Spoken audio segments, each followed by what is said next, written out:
Okay, this is Miss Majewski's Red group. Let me play you your line so you know what it sounds like. Let me put it on solo. Okay, here's your line.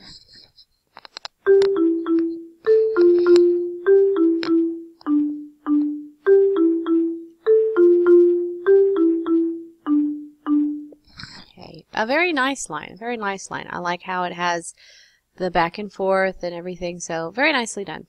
I went ahead and configured the chords for you, and so I wanted to go ahead and write them in. Here we have C. We have two C chords. Here we have two F chords. You went back to two C's, and then finally you have a G chord. Alright, and so I wanted you to hear what this sounds like. You'll notice on the G chord, I went ahead and took the B from here, and I just moved it down here. So in case you're wondering what note that is, that's a B. Okay, so here is what it sounds like with your chords. Let me turn my chords on. Okay, so here we go.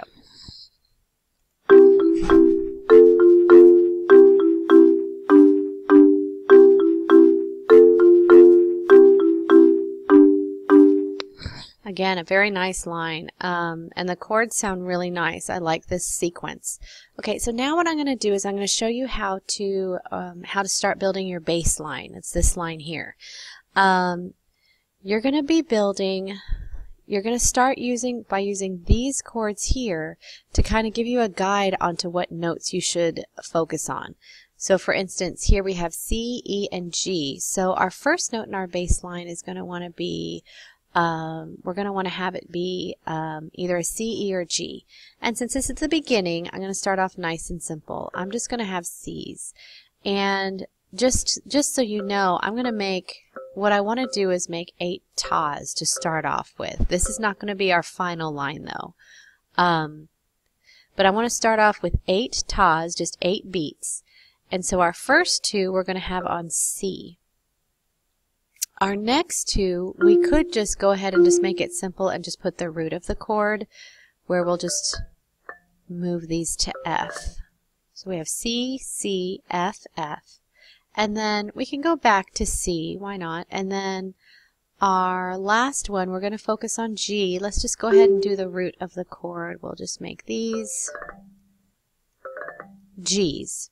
Okay, so let's play this line. Solo. Okay, so here is your bass line.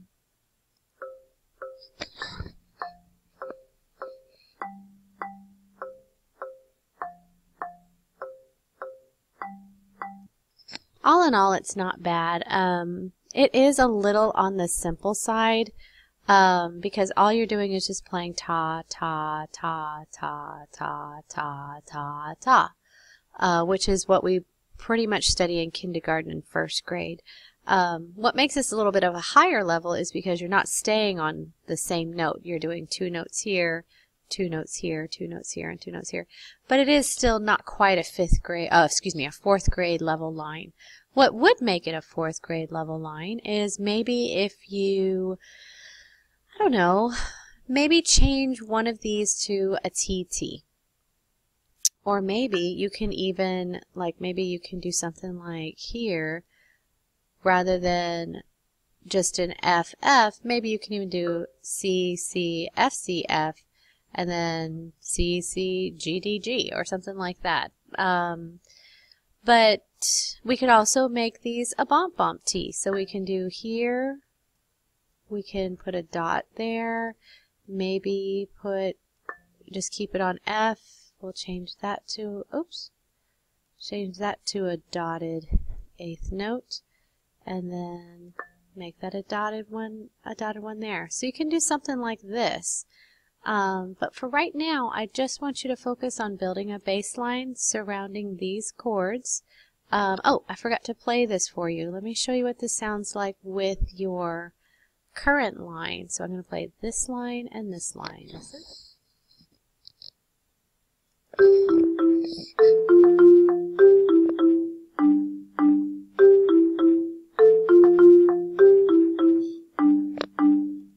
Okay, let me see if I can turn up your bass just a little bit. Okay. All right, here it is again.